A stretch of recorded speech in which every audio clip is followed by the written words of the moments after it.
바다의 몫이 바다가 보이는 창가에 앉았다. 조용하고 따뜻했다. 몸을 녹이는데 얼마의 시간이 걸렸는지는 모르겠으나 온기가 돈 후에야 주위를 둘러보게 되었다. 이른 시간인데다가 비까지 와서인지 카페 안에는 부부로 보이는 남녀와 노트북을 뚫어지게 보고 있는 남자만 있어 한산했다. 카페 밖 데크에는 2개의 나무 테이블과 나무 의자가 놓여 있었고 데크 내 귀퉁이에는 잿빛을 어둠으로 느꼈는지 노란 등이 켜져 있었다. 인적 없는 데크에 빗방울은 규칙적인 톡톡거림으로 튀어오르고 그 움직임이 최면에 진자마냥 쉼이 없었다. 빗방울을 한동안 바라보며 남편과 이런저런 이야기를 나누었다.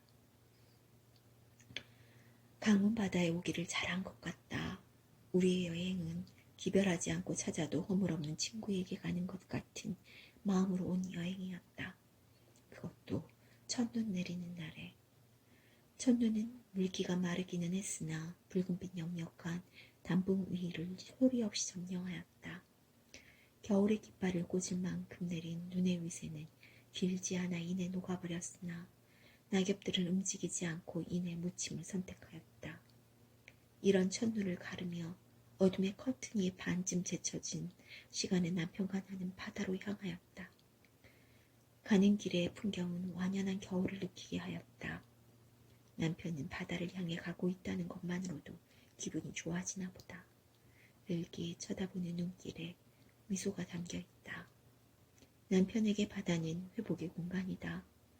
소울푸드인 어머니의 된장찌개를 더 이상 먹을 수 없기에 바다만이 그의 뭉친 숨을 고르게 해주는 유일한 것이 되었다. 그런 바다를 가자고 했다. 나는 동행자로 그 옆을 따뜻하게 해주고 싶어 함께 길을 나선 것이다. 강문에 도착했을 때에는 비가 오고 있었다.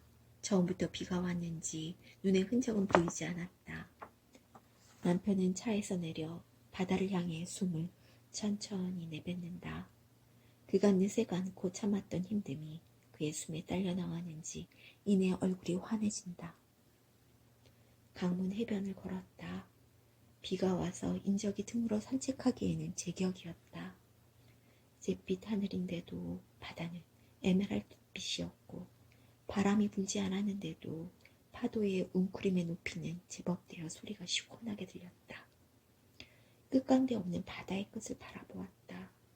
한획으로 그은 듯 흔들림 없는 수평선이 언젠가 도착해야 하는 결승전처럼 보임이 어찌민지 모르겠으나 그 거리를 가늠하기 어려워 지금처럼 열심히 가기만 해야 할 것 같았다. 긴 산책에 한기가 들었다.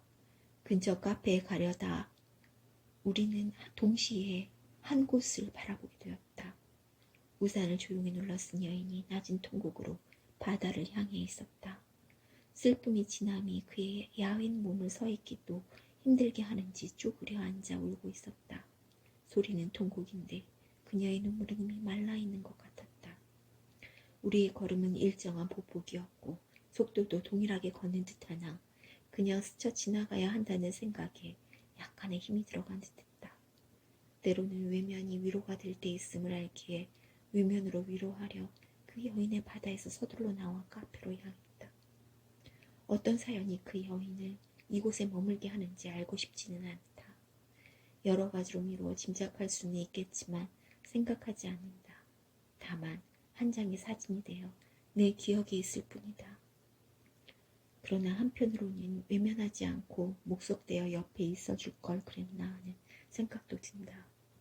그 여인의 마음이 자꾸 전해져 내 마음속 슬픔의 혈자리가 콕콕 쑤신다. 아마도 얼마 전 나도 슬픔을 경험하였기 때문인 것 같다. 이제는 슬픔의 새살이 돋아 하늘을 눈물 고인 뿌연 눈으로 보는 것이 아니라 푸른 하늘 어디에 있을 엄마를 상상하며 바라보지만 이런 류의 아픔 앞에서는 통증을 느낀다. 꾸덕꾸덕해졌다 생각했는데 세월의 날수가 다 채워지지는 않았나 보다. 카페의 온기 속에서 빗방울을 바라보며 이야기하던 우리는 비가 멈추려는지 환해진 사위를 보고 서서히 일어날 준비를 하였다. 우리는 카페에서 나와 다시 바다로 향했다. 비가 올 때 보이지 않았던 사람들이 하나둘 바다를 채우기 시작한다. 하늘은 완전히 개이질 않았으나 바다의 푸름은 더 짙어졌다. 만가다 각각의 푸름의 실을 엮어 만들어도 이처럼 푸름을 다채롭게 하지 못하리라. 경계 없으나 각자의 색을 나타내는 바다의 빛깔을 한동안 헤아려보다 다 담지 못하는 나의 사유의 얕음을 애석해하며 발길을 돌렸다. 돌아가는 길, 서너 발자국 떼었을 때 바다는 나를 불러세워 말해주었다. 헤아릴 수 없었던 그 푸름의 이유에 대하여. 철썩이는 파도를 타고 전해온 바다의 목소리는 내 귀가 아닌 내 마음에 이야기했다. 파도에 고운 채로 걸러 덩어리진 한숨의 색이 그 푸름이라고. 가슴에 멍에서 우려나온 색이 그 푸름이라고. 누군가의 기억과 추억의 색이 그 푸름이라고. 나는 회색빛 하늘에서도 푸름으로 일렁이던 바다의 묵시를 마음에 담고 멈추었던 발걸음을 떼었다.